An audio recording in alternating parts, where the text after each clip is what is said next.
did not slam the door. That is the part nobody ever talks about. When people imagine a moment like that, a moment where the floor opens beneath everything you believed was solid, they imagine noise, screaming, something thrown, some dramatic, satisfying explosion of sound that at least matches the size of what just happened inside your chest. Mirabelle Lambert did none of those things. She stood in the doorway of the private study with the winter cloak she had mended herself folded across her forearms, needle and thread, 2 evenings of careful work, because she liked doing things for Carl with her hands, liked the ordinary tenderness of it. And she looked at the room in front of her, and she understood, in the space of a single breath, that the life she had been standing on the edge of was gone. The fire was high, for the room was warm, and Leah's arms were around Carl's neck like she had always meant to be there. Leah, her older sister. Dark-haired, sharp-eyed Leah, who had worn deep burgundy to the harvest gathering, where Carl had first found Mirabelle, and had laughed at all the right moments, and had positioned herself perfectly in every room she had ever entered, and had spent 24 years being the one their father pointed to with pride. Leah, whose eyes found Mirabelle's across the firelight the moment the door swung open. Not with surprise, not with guilt, with the slow, deliberate satisfaction of someone who has been waiting for exactly this moment and finds it arriving exactly on time. Carl turned, and that was when Mirabelle's heart stopped asking questions, or because the man who turned toward her was wearing Carl's face and Carl's voice and Carl's body, but his eyes were flat and distant and wrong in a way she had no word for. The way a painting of a person is wrong, technically accurate but missing the entire thing that makes a person real. He looked at her the way you look at an interruption. "This is a private room, Mirabelle," he said. "You should go." Behind him, Leah lifted one hand toward her mouth in a gesture of delicate concern that did not reach her eyes. "You really thought it was going to be you," she said softly, and the words were not even sharp. That was the strangest part. They were simply certain.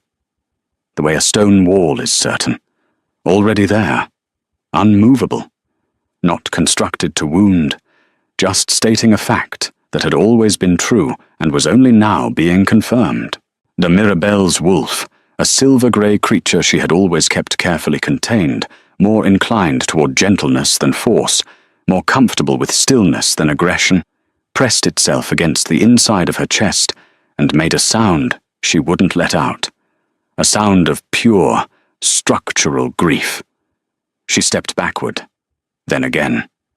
Her shoulder found the doorframe. She turned, and she walked, and then she was running, through the corridors of Thornvale Keep, with their ceremony garlands still hanging from the iron sconces, filling the air with a sweetness that now felt like a wound, past the great hall with its silver-draped tables, and its pale flowers arranged for tomorrow's celebration, past the careful, beautiful architecture of a future she had let herself want quietly, for 3 months.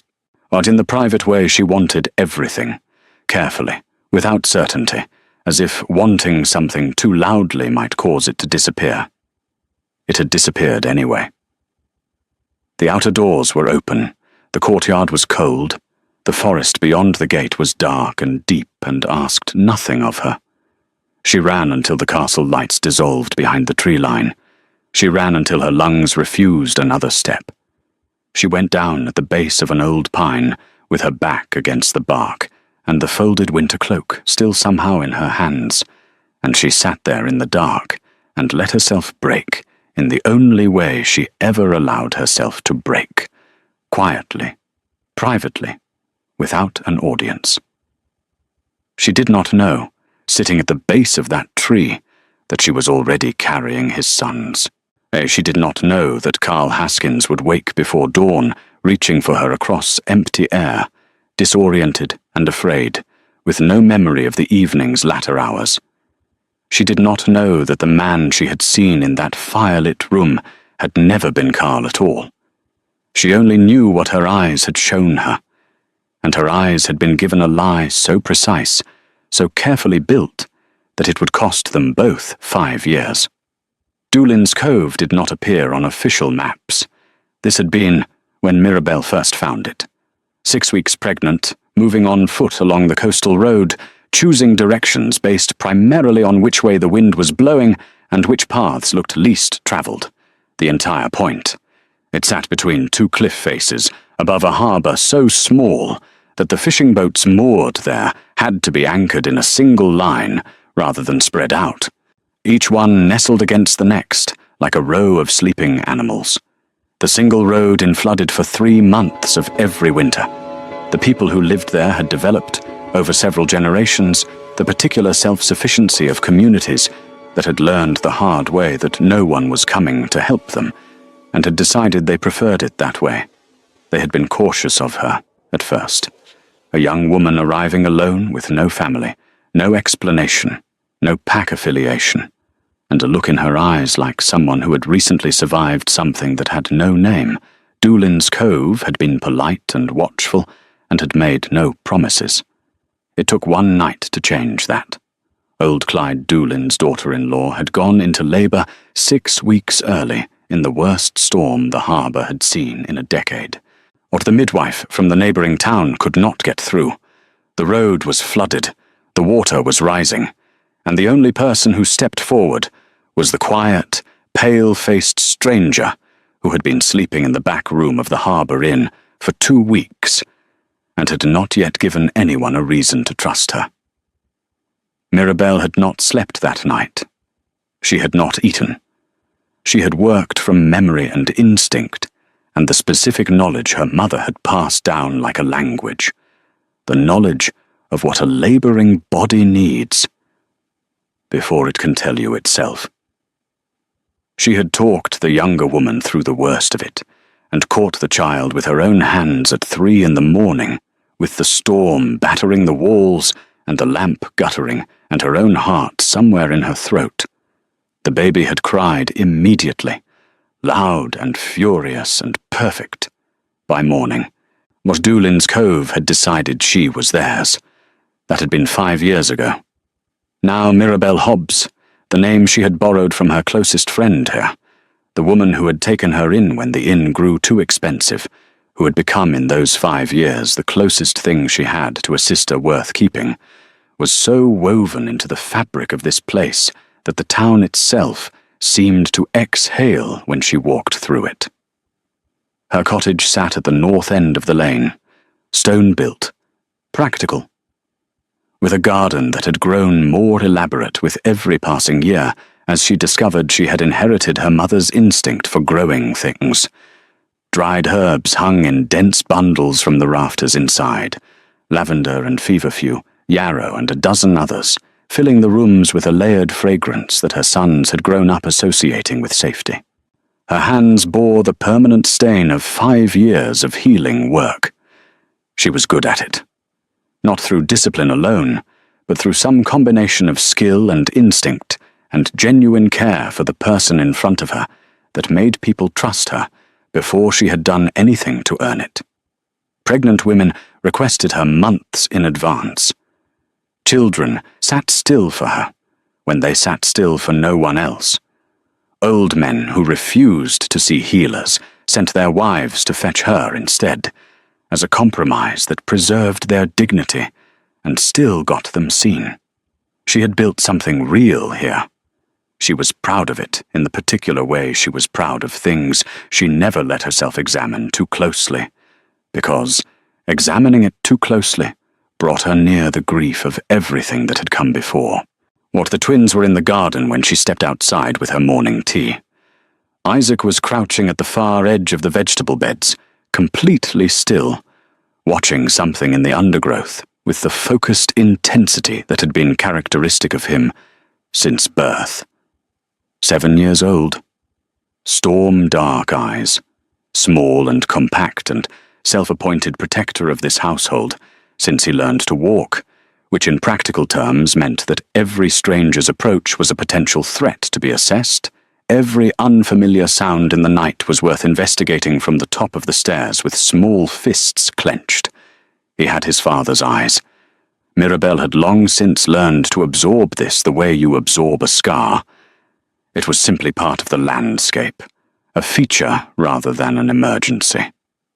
But in unguarded moments, or when the morning light caught Isaac at a particular angle, she felt it like pressure behind her sternum, the ghost of something she had chosen to bury and could not entirely keep buried. Wyatt was a different matter entirely. If Isaac was winter, careful, contained, grey, watchful, Wyatt was late afternoon, warm, golden, extravagantly generous with himself. He was running circuits around the garden with his arms stretched wide, trying to catch the salt air off the harbour, singing something in a melody he was inventing as he went, his dark curls flying. Amber-brown eyes that lit up when they found his mother's, with the uncomplicated joy of a child who had decided the world was fundamentally trustworthy and saw no evidence yet to revise this view. He had his father's laugh. Mirabelle had worked very hard not to think about that one. "Mama, there's something in the lavender," Isaac reported without looking up. "Is it bothering you?" "No, I'm gathering data." Wyatt abandoned his circuits and came to press himself against her side, warm and solid, and smelling of sleep. "Can we go to the harbour market today?" Pearl Finch said her father caught something enormous. "How enormous?" She held her arms out this wide. He demonstrated, nearly taking the tea from her hand. "Maybe wider." "We'll see." It was a good morning. Most mornings here were good in the quiet way that ordinary mornings are good, without drama, without ceremony, but in ways you might fail to appreciate if you hadn't spent long enough learning to appreciate them. The trouble arrived mid-afternoon. Bess Turlough passed through Doolin's Cove twice a year, was always stopping at Mirabelle's cottage to trade northern herbs for news from the capital roads. She was a comfortable woman, easy laughing, the kind of person who made a room feel inhabited, and she sat at the kitchen table and drank her tea and talked about the harvest season and the road conditions and a strange early frost moving down from the northern territories. Then, setting down her cup, she mentioned the scouts. "Royal colours," she said, moving through the harbour villages, asking about a woman who had travelled alone with 2 small children, approximately 5 years past. A healer. No pack affiliation. Paying good coin for solid information. "Any idea who they want?" Mirabelle asked. Her voice was level. Her hands were very still on her own cup. Bess shrugged. "Missing Lord's daughter, they say. But the coin doesn't fit a lord's business. That's a king's search." She left an hour later, cheerful, unaware. Mirabelle stood at the worktop for a long time without moving. She had been careful. She had changed her name. She had avoided pack networks and capital roads, and any contact with anyone from her former life. She had chosen this place specifically because it didn't appear on maps. She had been so careful for so long that the carefulness had become invisible, just the way she moved through the world. But the scouts were getting closer. She could feel it the way her wolf felt, approaching weather. Not as a thought, but as something physical settling at the back of her throat. Something in the heightened alertness of the creature that lived beneath her skin. Patient. Silver grey. Beginning, very quietly, to wake up. That evening, she put the boys to bed and stood at the window for a long time. The village lane was dark and quiet. The mountain road was pale in the dark. The harbour below was still. 2 choices. Pack what mattered most, take the children, find another Doolin's Cove. She had done it once. She knew how. Or stay. Her hands found the window frame. She pressed her palms flat against the wood. And she thought about Clyde Doolin's granddaughter, born in this cottage, the first hands to hold her being Mirabelle's hands. She thought about the family on the South Lane who had survived last winter's fever outbreak because she had been there every night for 8 days. She thought about Isaac watching the road in the evenings when he thought she wasn't looking, with that careful grey stillness that said he had rooted himself here in ways that mattered to him. But for the first time in 5 years, she did not immediately reach for the option that meant running. She stayed at the window until the lamp burned low. Not yet, she told herself. Wait and see who comes. The scouts reached the edge of Doolin's Cove on a grey Tuesday morning, and it was Isaac who spotted them first. He came to find her at the herb garden, without hurrying, without alarm on his face, with the settled calm of a child who has learned that panic is a waste of energy better spent on information. 2 men at the harbour market, he said. Asking questions. Their clothes are too good for traders. Mirabelle straightened. What kind of questions? I couldn't hear, but Pearl Finch's father looked uncomfortable after they talked to him. She went inside and stood in the middle of the kitchen without moving for a moment. Wyatt was on the floor with a piece of rope he had been trying to knot all morning. He looked up at her with those warm, amber eyes, read something in her face, and quietly set the rope down. Is something wrong? He asked. Not yet, she said. Stay close to the cottage today. Both of you. Isaac accepted this without question. Wyatt accepted it, because Isaac did. That afternoon, Valerie Hobbs, whose name Mirabelle had borrowed 5 years ago, and who had become, unexpectedly, one of the realest things in her life, came through the back door with a look on her face that confirmed what Mirabelle had already begun to suspect. 3 separate people have told me the same thing, Valerie said, pulling out a chair. The description they're using is specific enough to be a problem. I know. I can hide you at my family's property up the cliff road. The boys, too. No one would think to. No. Valerie stopped. I spent 5 years becoming someone, Mirabelle said quietly. I am not going to disappear again because someone is looking. Valerie studied her across the table. Then, slowly, she nodded. Then you'd better figure out who is looking and why, before they decide for you. After Valerie left, Mirabelle sat at the kitchen table alone and allowed herself to do the thing she hadn't done properly in 5 years. She let herself remember Carl, not the man in the firelit room with the flat eyes and the stranger's voice, not the image she had carried out of Thornvale Keep like a stone pressed against her sternum. The real one, or the one who had crossed a crowded room at the harvest gathering of the northern houses, past Leah in her deep burgundy silk, past every woman who had positioned herself to be noticed, and walked directly to the far window, where Mirabelle was pretending to be interested in the rain. She had been the second daughter of Lord Resno Lambert, a minor lord whose name opened doors, but whose warmth never followed anyone through them. Mirabelle had grown up being the one her father looked at with mild expectation rather than the pride, the one who was competent and quiet and never quite the point of any room she entered. Carl Haskins had walked up to her at a gathering where she was making herself small and said, too simply, "You look like someone who made peace with the evening before it started." She had said, "I find rooms easier when I stop trying to belong in them." He had laughed, not the polished, performative kind, a real one, surprised out of him, like laughter that hadn't expected to happen. He had stayed beside her until the gathering ended. 3 months of letters had followed, written in his own hand. She had known because it was slightly uneven on the left side, the mark of someone who had learned to write while holding something else in the other hand. 3 months of walks that wandered longer than planned because neither of them wanted to be the one to say they should probably turn back. Conversations that kept finding more to say.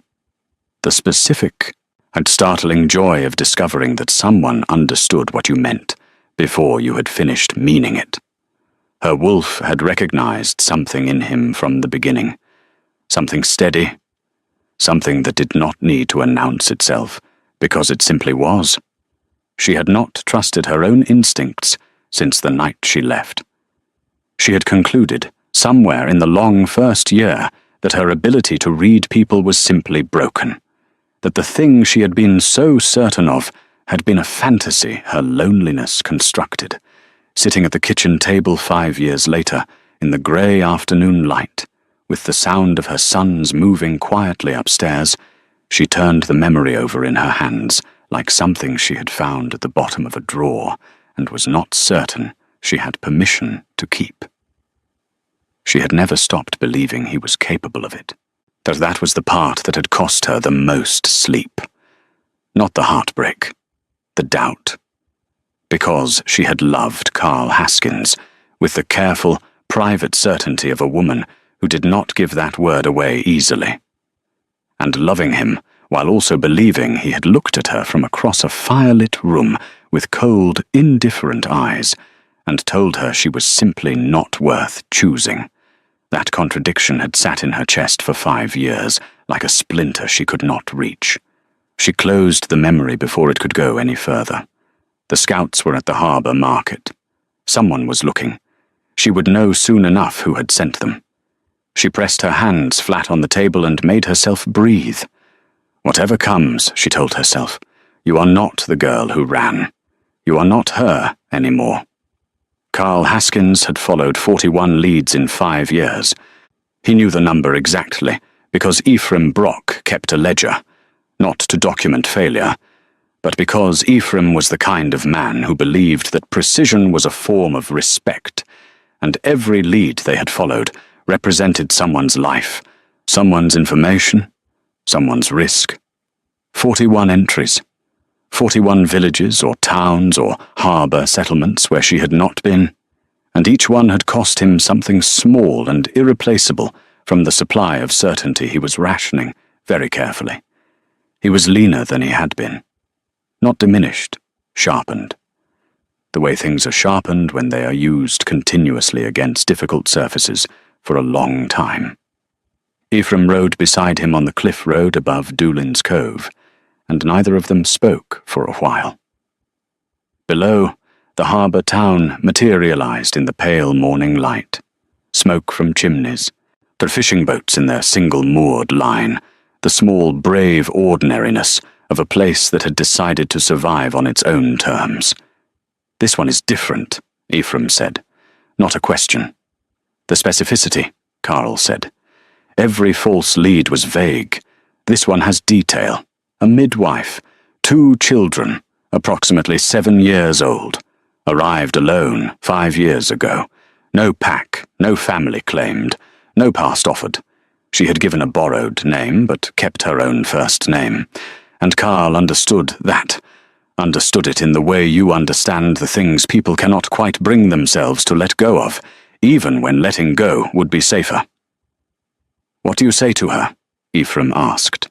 Carl kept his eyes on the road descending toward the harbour. The truth.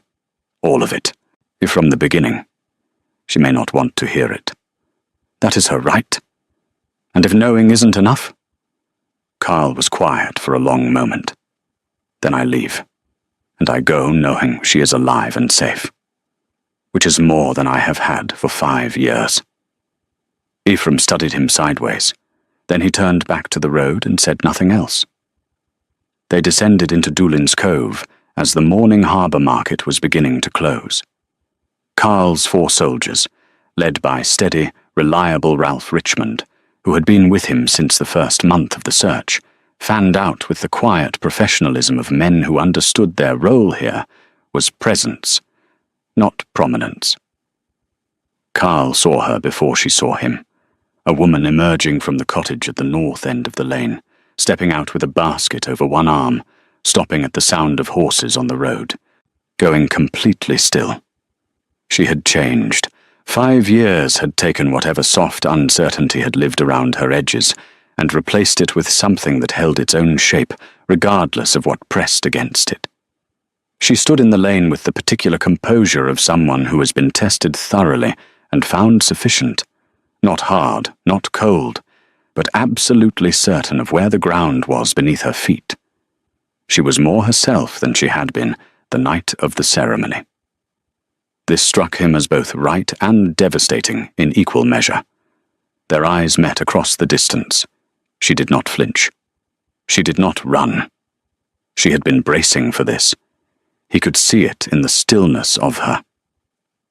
Not surprise, but the controlled management of something she had already calculated. He dismounted. He crossed half the distance between them. He stopped. Mirabelle. Her name left him rough at the edges, stripped of every composed thing he had prepared to say. He had planned something measured, something that gave her space, something that demonstrated he understood the situation, required patience.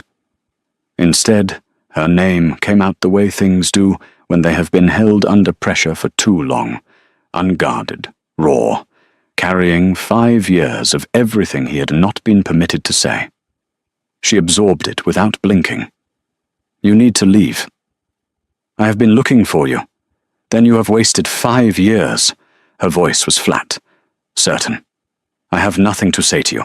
I want you off this road. Give me one conversation. Not a command. Not a king's request. Just a man's. If you still want me gone afterward, I will go. I will not come back." She calculated. He could see it. Not whether to believe him, but whether she could afford to refuse, whether the answer she needed was somewhere in whatever he had come to say. Before she could speak, a small figure appeared from the direction of the harbour lane. Isaac. 7 years old, compact and watchful, moving with the deliberate steadiness of a child who has appointed himself the last line of defence of his household. Storm-dark eyes, small fists, and an expression on his face that was so precisely, heartbreakingly familiar, that Carl went completely still. He was looking at himself. Not a copy. His own nature, translated through this child who had never met him, arrived at independently through whatever inheritance of character runs deeper than memory. "Leave my mother alone," Isaac said. Not loudly, with simple or serious authority that expected to be taken seriously because it had always been. Carl crouched slowly, bringing himself below the boy's eye level. "I am not here to harm her," he said. "I give you my word." Isaac studied him with those storm-dark eyes. "My mother says words are just the beginning of things. Actions are what matter." Something moved through Carl's chest. Grief. Wonder.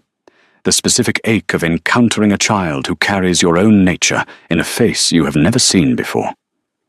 "Your mother is right," he said quietly. "I intend to prove that." A long pause. Isaac looked at his mother, back at Carl. Then he stepped aside. Not warmly, but he stepped aside. Mirabelle watched all of this with an expression that gave nothing away. She told him the terms without softening them. 1 week. He would stay in the town, not in her home. He would not approach her sons without her permission. He would not invoke his title or his authority within Doolin's Cove. He agreed to every condition before she had finished stating them. She turned and walked back to the cottage. At the doorway she paused for just a moment, a pause so brief it might have meant nothing. But she stopped, and that stopping was something. Carl stood in the lane until she had gone inside. Then he turned to Ephraim, who was watching from a careful distance, with the expression of a man carefully maintaining neutrality. "The boy has my eyes," Carl said. "I noticed," Ephraim said. They set up camp at the south end of town. Ralph coordinated with old Clyde Doolin, rather than asserting anything. The soldiers were quiet and stayed out of the way. Of that evening Carl sat on the harbour wall and watched the lights come on in the cottage windows, one by one, as the sun dropped behind the cliff face and the town settled into the particular peace of a place that has always known how to rest. He had been half of himself for 5 years. He was not going to rush this. He understood what was required here. Patience, proof, the slow and unconditional demonstration that the man she had seen in that firelit room was not who he was. He had waited 5 years. He knew how to wait. The week settled into something Mirabelle had not expected. She had expected difficulty. She had expected to spend every day managing herself against the gravitational pull of his proximity, white-knuckling the anger and the grief and the 5-year accumulation of everything she had built on the foundation of what she thought she had seen. What she had not expected was the quiet. He did not push. He did not remind her of the deadline she had set. He did not invoke what he was or what he could offer.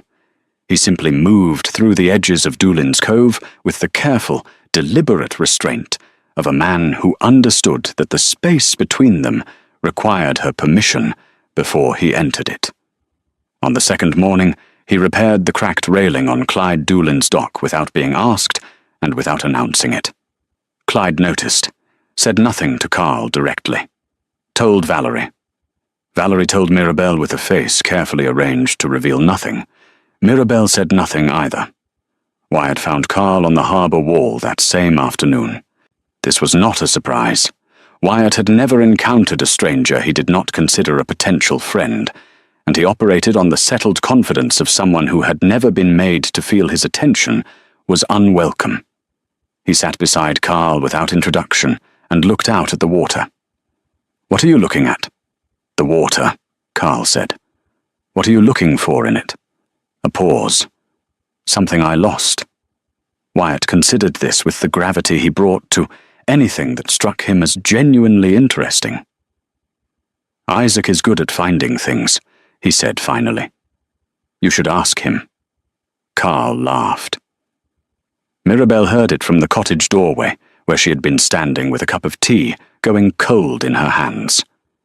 A real laugh, surprised out of him, unguarded. Exactly the laugh she had stored in the private part of herself she refused to visit, or something shifted in her chest with a small and painful click. She went back inside. On the 4th day, Isaac approached Carl in the early afternoon with his arms at his sides, and one question. "Did you make my mother cry?" "Yes," Carl said. "Once. I have regretted it every day since." Isaac was quiet. The harbour wind moved between them. "You can't always fix the things you break," he said. "No," Carl agreed, "but you can spend the rest of your life making sure it doesn't break any further." Another long silence. Something in Isaac's expression shifted. Not warmth, not yet, but a small and honest recalibration, like a door that has not opened but has stopped being locked. "All right," Isaac said. "Nothing more." He turned and walked back toward the cottage. The conversation Mirabelle had agreed to give him happened on the 4th evening. She found him on the harbour wall as the sun went behind the cliff face and the water turned from gold to grey. She sat at the other end of it, enough distance that it was shared space, not proximity. "Tell me what you think happened that night," she said. He told her. Her father's invitation, delivered 2 days before the ceremony. "Come have a drink with me. Welcome to the family. Let's bury the stiffness between us for your daughter's sake." The wine that had tasted faintly wrong, sweet where it should have been dry, slightly heavy, the kind of wrong you only identify when it is already inside you. The growing difficulty of thought, the way the room had become slow, the gap, hours of it, no memory, no continuity, waking in the east corridor with his boots still on, and a dread climbing his spine that he could not explain, or he had gone immediately to find her. Her rooms were empty. Her father was waiting in the corridor with a story already smooth and cold. Mirabelle had been discovered plotting against the crown. She had fled before she could be confronted. There were witnesses, 3 of them, all later discovered, after months of investigation, to have been paid from Lord Resno Lambert's private accounts. "I did not believe him," Carl said. "Not for a single moment. But you were gone, and every official channel told the same story. and I had no proof of anything except that what he was describing was not the woman I knew. Mirabelle looked at the water. "So you searched?" I searched. His voice was level, not asking for anything, simply stating what had been. For 5 years. 41 leads. I followed 17 of them personally. She said nothing for a long time.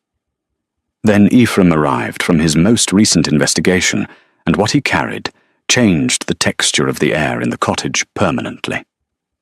A ledger.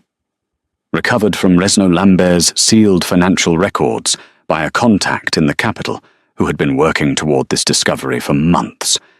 Ephraim set it on the kitchen table without ceremony and stepped back. Mirabelle read it with Carl standing behind her, both of them silent. The entries were worse than anything she had imagined. Not because they were cruel, because they were ordinary. The cost of the impersonation, itemized. The name of the hired shifter, Marmon Conway. Specialized in physical mimicry. Engaged for 1 evening. Payment released upon confirmed separation. Notes on the hired witnesses. Their names. The amounts paid. The specific testimony they had been given to memorize. And then a line that stopped her breath entirely. M expected to withdraw upon visual confirmation. Emotional state will ensure she does not linger long enough to question what she has seen. L positioned as preferred candidate, succession to fall to Lambert blood within the year. Her daughter's devastation, scheduled in advance. Her departure, anticipated and planned for. Her 5 years, budgeted into a strategy. She closed the ledger. "My father," she said. Not a question. Not fury yet. The fury would come, but it would come later. Privately, when she was alone. Right now there was just the word, landing in the room like something dropped from a great height, while she stood up from the table and went to the window, and stood there with her hands at her sides until she could breathe normally again. Carl did not come to stand beside her. He did not fill the silence or offer comfort she had not asked for.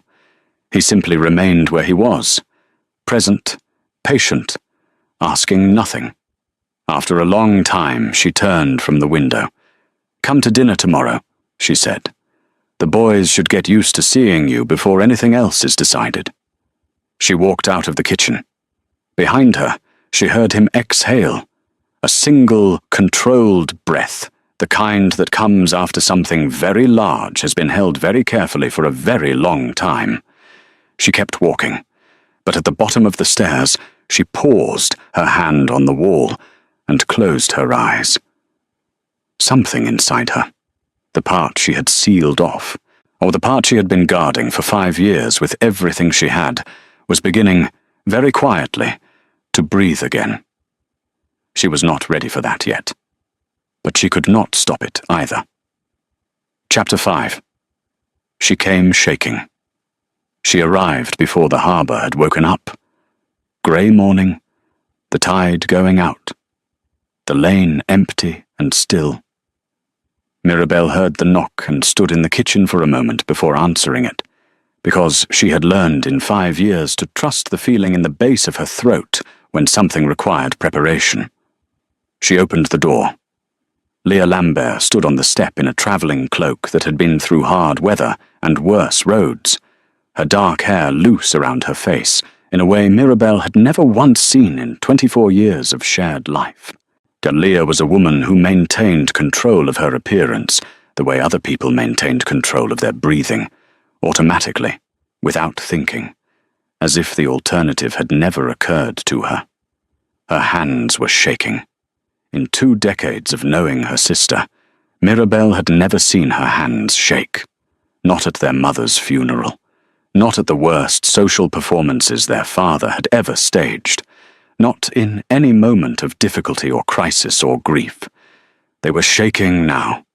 She looked like someone who had travelled for days on no sleep and had arrived at a door she was not certain she had the right to knock on. Mirabelle stood in the doorway and waited. "Give me one reason to let you through this door," she said. Leah reached into her cloak and produced a leather satchel.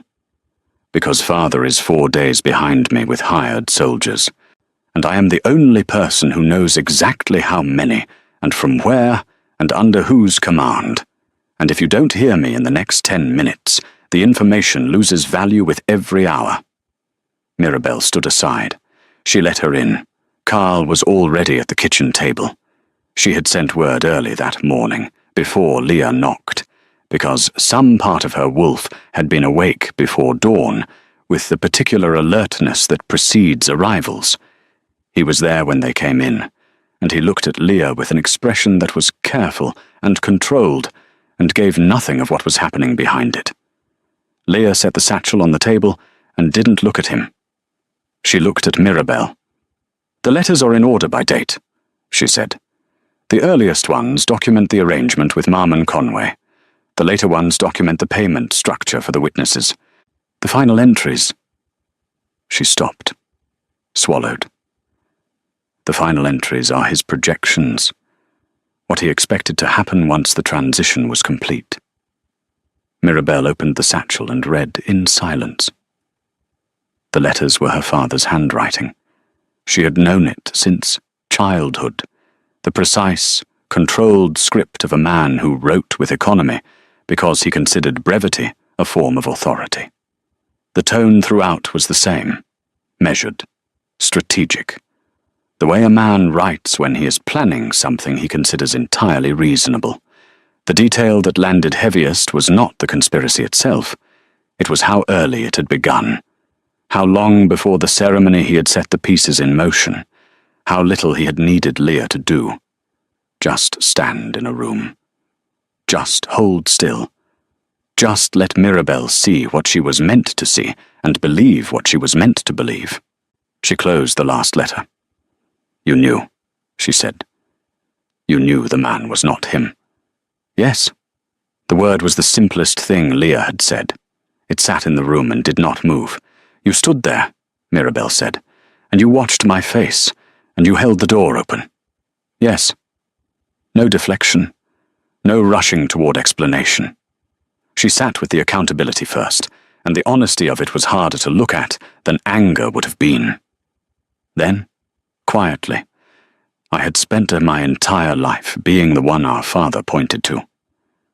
I had decided somewhere along the way that I deserved everything I wanted, and I wanted Carl, and father told me you would be placed elsewhere, that no real damage would follow, and you believed him. I believed him because I wanted to. Her voice went flat with self-knowledge. I stopped believing him within a year, and by then you were gone, and I had no way to find you, and I told myself it was too late to undo. "It was never too late," Mirabelle said. "You chose not to look." Leah did not argue. "Yes," she said simply. "So I did." Silence settled over the kitchen. Outside, Wyatt was singing to himself in the garden. Isaac was somewhere near the road. The morning was ordinary around the edges of something that was not ordinary at all. Mirabelle looked at her sister for a long time, looked at the woman who had shared her childhood and her father's house and 24 years of life, who had made the worst choice available to her in the worst moment, who had sat with the consequences for 5 years, in a silence that had clearly cost her something too. She didn't forgive her. Forgiveness was not available here yet. It lived somewhere far ahead, down a road they had not walked, but the door stayed open. "You will remain here under guard," Mirabelle said. "You will give us everything, every name, every route, every detail about who Resno hired and what their orders are. You will not be alone with my sons at any point." She let that land. "If you betray us, I will handle that myself. Do you understand what I mean by that?" "Yes," Leah said. "Then stay." She turned to Carl. He had been quiet through all of it. She had felt him listening, the particular quality of attention she had memorized long before she had understood what it would cost her to lose it. Now he met her eyes across the table, and what was on his face was not triumph or vindication. It was grief. Simple and unguarded. Not the grief of someone who has been proved right about something they desperately wished they had been wrong about. "Tell me what we need to do," she said. "Together," he said. She held his gaze for a moment. Then she nodded. Together. Chapter 6. What she became. 3 days. That was what Leah's intelligence gave them. They used every hour. Karl's soldiers, working from Leah's precise knowledge of Gundred Turlough's tactical patterns, restructured the town's defensive perimeter around the single cliff road. Choke points at the 3 narrowest stretches of the descent. Supply caches in the sea caves above the harbour. Clear evacuation routes for Clyde Doolin's families, for the elderly, for every household that needed to be somewhere else before Turlough's hired force reached the valley. Leah's information was invaluable, and she knew Gundred Turlough's preferences. Aggressive early, overconfident in numbers, his personal command position kept far enough from any engagement that disrupting his front line would take time to register with him. She knew that roughly a quarter of Resno's hired soldiers had signed on within the last 6 weeks, and that recent hires in her father's experience scattered when payment became uncertain. She knew exactly where Resno himself would be. Not at the front. Never at the front. Behind the supply wagons, protected, watching through someone else's risk. Mirabelle worked alongside all of it. Not because she was unafraid. She was afraid, steadily and specifically, in the way she was afraid during difficult deliveries when the margin for error narrowed to nothing. But fear and action were not mutually exclusive. She had learned that in this cottage, in this harbour town, in 5 years of being the only person responsible for everything that mattered to her. You moved through the fear in order to reach what was on the other side of it. The morning before Turlough's expected arrival, she knelt in front of her boys. Isaac stood very straight. He had been tracking the preparations from a careful distance for 3 days, absorbing everything, saying very little. Now he met her eyes with those storm-dark irises, and waited. "Are you going to fight?" he asked. "Yes," she said. She did not soften it. He was a child who needed truth more than comfort, and she had always respected that in him, even when it made things harder. He squared his shoulders, a small, precise, adult gesture on a 7-year-old frame that very nearly undone her composure entirely. "But I will take care of Wyatt," he said, "until you come back. I know you will." Wyatt pressed himself against her side. "Mama, I'm scared. I know, my love." She pulled him close, pressed her face into his curls. Being scared and being in danger are not the same thing. You will be safe. Ephraim will be with you. I will come the moment it is over. She held them both for a long time, all 3 of them, shaking. She did not manage it or move past it. She let the shaking be what it was. Then she stood up, and she went to do what needed doing. Gundred Turlough's force came over the cliff road at first light, 60 shapes in the grey dawn, moving with the confidence of men who had been told the numbers were in their favour and had believed it without looking at the terrain. The first wave hit the choke points hard and scattered into a messier, to slower engagement than Turlough had planned. Mirabelle fought at the perimeter. 5 years of lifting and building and hauling, and the daily physical reality of raising 2 children alone had made her body something she had not designed it to be. Strong, efficient, enduring. And her understanding of anatomy, built entirely for healing, translated under pressure into a precision she had never trained for, but discovered in herself nonetheless. She knew where joints gave, where pressure produced pain without lasting damage, where the human body was honest about its limits. She moved through the engagement with the focus of someone who could not afford to lose. It was Wyatt's voice that stopped her, high and alarmed from the direction of the sea cave where Ephraim had taken them. She would have known that voice in any amount of noise, or in any crowd, in any darkness. She was running before the thought finished forming. The cave entrance was forced open. Inside, her father stood in the center of the space, as if he had arranged this meeting personally. Lord Resno Lambert, dressed carefully, unhurried, Isaac's collar in his fist, the boy pulling against his grip with everything he had, face white, furious, completely focused on the problem in front of him, rather than the fear underneath it. "Mirabelle," her father said, her name warm in his mouth, the way it was always warmest when he believed he had already won. "Come in. Let's not make this harder than it needs to be." Isaac's eyes found hers. He was not frightened of her. He looked at her the way he looked at everything, with concentrated, complete attention. Waiting. Trusting her to decide correctly. The sight of him, 7 years old, his grandfather's hand on his collar, still pulling, still fighting, still refusing to stop, pressed itself against her chest like a hand laid flat. Her wolf moved. Not the way it had moved before. The brief, instinctive surges she had been containing and redirecting for 5 years. This was different.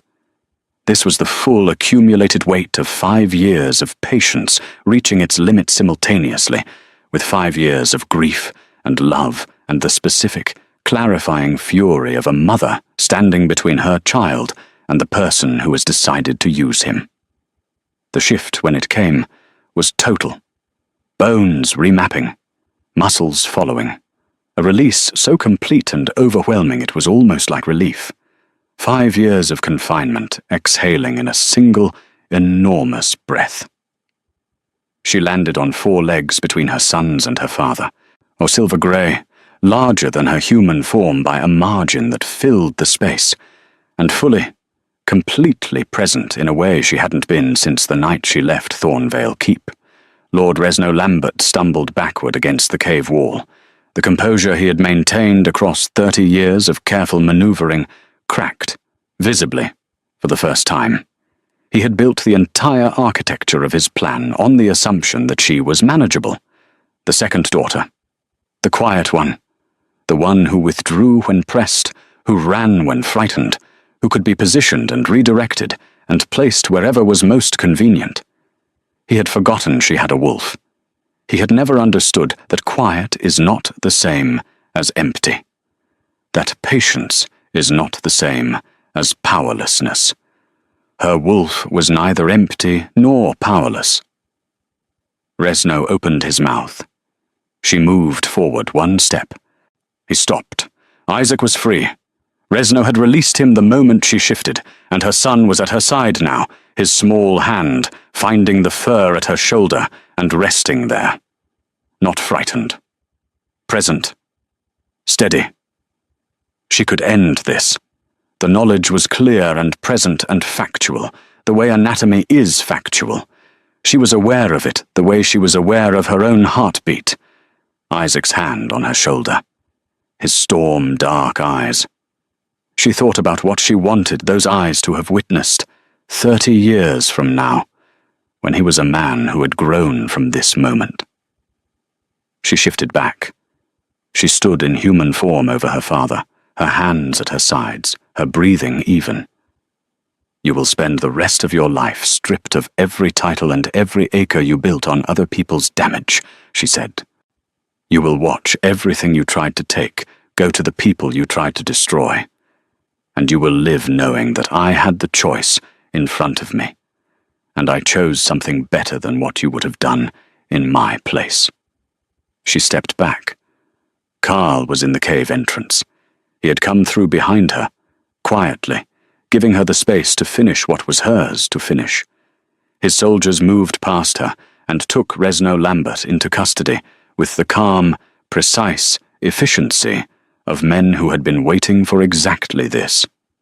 Mirabelle looked at her father being led out of the cave, and felt, beneath the fury and the grief and the long, complicated weight of it all, something she had not expected. A door closing. Not with violence, not with satisfaction, with the quiet, final click of something that has been open too long being properly shut. She turned to find her sons, Wyatt was at the back of the cave, eyes enormous, arms already out.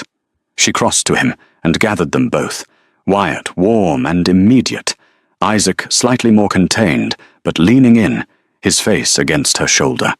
All three of them shaking. She let it happen. Carl stood at the cave entrance and watched, and did not intrude on it. And she was grateful, in that moment, for exactly that.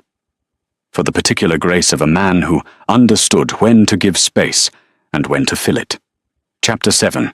The choosing Doolin's Cove found its peace, not the held-breath quiet of before, the watchful kind, the waiting kind, but the genuine peace of a place returning to its own rhythms after something large has moved through it. Reznor Lambert and Turlough's remaining hired soldiers were taken toward the capital under Carl's authority. Marmon Conway, the shifter who had worn Carl's face on the night of the ceremony, had already agreed to full testimony in exchange for reduced charges. Ephraim had been working toward that disclosure for months. The conspiracy was being dismantled publicly and methodically. Leah healed. On the third morning after the battle, before the harbour was fully awake, she left. No long farewell. No ceremony. Mirabelle watched from the window as her sister walked the cliff road in the early light with her travelling bag, and the particular posture of someone who has decided something and intends to follow through with it. She did not go after her. She had said what needed saying. Not yet was not the same as never. The rest was Leah's work to do, and Mirabelle could not do it for her. Carl handled the official business efficiently during the daylight hours. In the evenings, he was simply present. He sat with the boys in the late afternoons without crowding them. He brought news from the capital when Mirabelle asked for it. He fixed things around the cottage and around Clyde Doolin's dock with the quiet consistency of someone demonstrating, without narrating it, that he intended to be worth the space he was taking up. He did not push. He did not invoke the resolution of everything they had survived as leverage for anything. Wyatt adopted him on the second day of the aftermath. This was not a negotiated outcome. Wyatt simply decided, with the absolute unself-conscious confidence he brought to everything, that Carl was his, and adjusted his daily schedule accordingly. He brought Carl rocks and lengths of rope, and several drawings that were, allegedly, the harbour. Carl received all of it with the complete seriousness of a man who understood instinctively that the gift was the gesture, not the object. Isaac took longer. On the fourth morning he appeared in front of Carl with his arms at his sides, and said without preamble, "Will you show me how to hold a blade properly? The man at the market showed me, but his grip was wrong." Carl blinked once. Then, "Yes, absolutely." They spent an hour on it. The grip, the angle, the shoulder alignment, the patience required to do the small thing correctly before attempting the large thing. Isaac absorbed every correction without resistance, which Carl mentioned to Ephraim later was the mark of someone who would eventually be genuinely skilled at whatever they decided to pursue. Afterward, Isaac set the training blade down carefully and considered for a moment. "You are not completely terrible," he said. "Thank you," Carl said, with the gravity the statement deserved. "That matters to me considerably. You can eat with us tonight if you want." "I would like that." He ate with them that night and the next. Mirabelle watched it happen the way you watch a wound close, with relief that is complicated by the acute memory of how long you were in pain. The boys were not performing acceptance for her benefit. Isaac was not warming to Carl because she seemed to want him to. He was not that kind of person. He was warming because something in his own careful assessment had shifted to something honest, and the honesty of it made the thing she had been managing for 5 years considerably harder to keep managing. On the 7th evening, she went to the lighthouse at the edge of the cliff without asking Carl to come. He came anyway. They stood for a while without speaking. The water was dark below the cliff face. The town lights were small and warm behind them. The harbour was quiet. The road was empty. "I wanted to hate you," she said finally. Not an accusation, just a fact, offered without wrapping. "When I left, hating you was the only thing that made the leaving make sense. If you had been exactly what I thought I saw, then leaving was right. And I was protecting myself and my children. Wasn't the life I built was built on a choice I made clearly." He said nothing. She could feel him listening, actually, the way he had always listened, without waiting for his turn. "Isaac was born in a storm," she said. "A borrowed room. No one who loved me in it. I held them both in the middle of the night in a place I had lived for 3 weeks, and I felt the love and the grief arrive at the exact same moment, and I could not separate them, and I decided I would build something from both. The wind came off the water. She let it. I tried to stop loving you for 2 full years," she said. "Isaac was born with your eyes, and I tried to be angry about it, and I could not. Wyatt laughs the way you laugh, and I tried to be angry about that too, and I could not do that either. I tried to make the hating work, because the loving was easier to live with when I believed it had been a mistake. And it was not a mistake." He turned toward her slowly. She felt the movement more than saw it. "Mirabelle, if I say something, and you respond badly, I will not forgive you for it. Tell me." "I love you," she said. "I loved you before I left. I loved you through 5 years of deliberately not thinking about you. I love you now, and I tried to stop, and I am not able to stop, and I am—" She exhaled. "I am also very relieved." He lifted his hand and touched her face with the same gentleness she had stored in the private place she had refused to visit. Palm warm against her cheek, thumb light at her cheekbone, the same gesture carrying 5 years of everything between then and now. "I love you," he said, "or I have not stopped loving you for 1 single day of the past 5 years." The mate bond settled between them, not with ceremony, not with thunder or light or any of the dramatic arrivals the old stories described. It arrived the way warmth arrives in a room when someone finally lights the fire after a long, cold evening, quietly, thoroughly, from the edges inward, until the cold that had been the room's entire character was simply, finally, gone. She felt his love as clearly as her own heartbeat, his relief, enormous, 5 years' worth of it, his grief for the time they could not reclaim, and beneath all of it, deeper than either, stronger than both, a joy so completely unguarded, it felt like something she had never encountered in him before. Because it was. The specific joy of someone who has waited so long that arrival has become almost unbelievable, and is arriving anyway. "I am still angry," she said against his shoulder, "about the years." "So am I." His arms around her were steady. "That does not go away because we are here now. I am not asking you to let it go. I am asking you to let me stay while you carry it." She closed her eyes. The decision didn't come that night. She did not make it in the warmth of the bond, or the relief of being held, or the particular sweetness of a moment that felt finally like something that had always been true. She made it 5 days later, standing on the cottage porch at dusk, children asleep inside, Carl beside her with the quality of stillness she had recognized the very first evening they spoke, the ability to be present without filling space he had not been given permission to fill. The valley below was going golden. The cliff road was empty.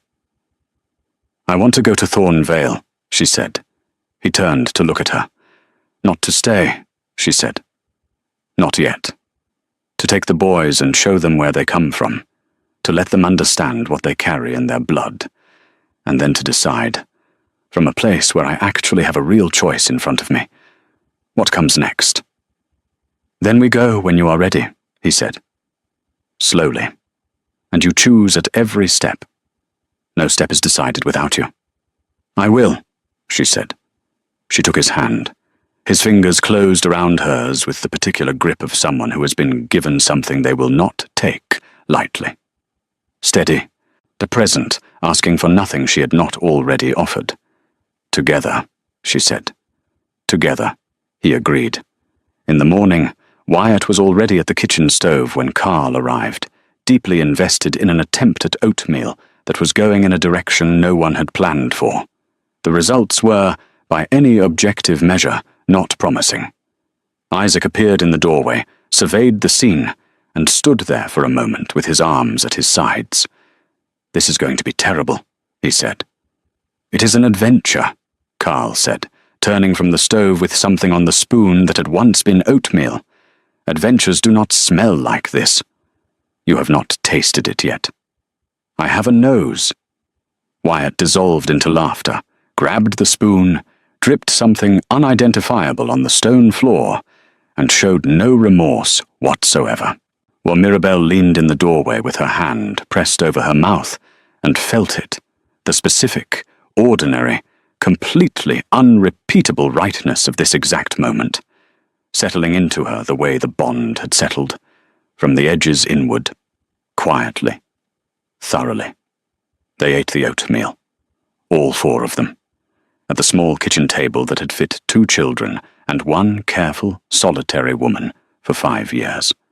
Slightly too crowded now, everyone's elbows touching, Wyatt talking with his mouth full about something Pearl Finch had told him, Isaac eating with the resigned thoroughness of someone completing a task he has decided to see through, Carl eating his and saying nothing about the quality of it, which was either politeness or self-preservation.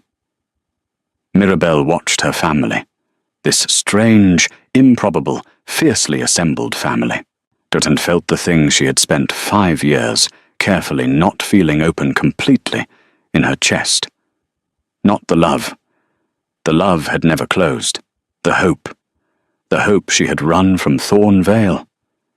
Keep in the dark with nothing but a shattered heart and a borrowed road, and the first cold miles of a life she did not yet know how to imagine.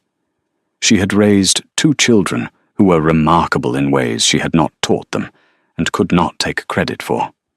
She had made herself necessary to a town that had no obligation to receive her. She had become, in the years between that night and this morning, someone she would not trade for the girl who had stood on the edge of a ceremony at 23 and believed that someone else's choice was the source of her worth. She was worth more than that girl had known. He had searched for 5 years and found more than he had left behind. She watched him lose an argument with Isaac about whether oatmeal constituted food in any meaningful sense, and she thought, privately, and with the particular warmth of something fully believed, he understands that. She was glad. She found him with her sister, and she vanished. For 5 years, she carried the weight of something that was never real, a lie precise enough to take everything. But she also carried what no lie could touch, 2 children with their father's eyes, and a love so stubborn it had outlasted every attempt to extinguish it. He found her in a harbour town, at the edge of his maps, hollow from searching. But he found something he had not quite dared to hope for. A woman who had been through the worst the world could arrange, and had come out the other side not diminished, but deepened. Some lies are built to be permanent. Some bonds are stronger than the lies made to break them. And some stories, the ones worth telling, do not end with the running. They begin with the staying.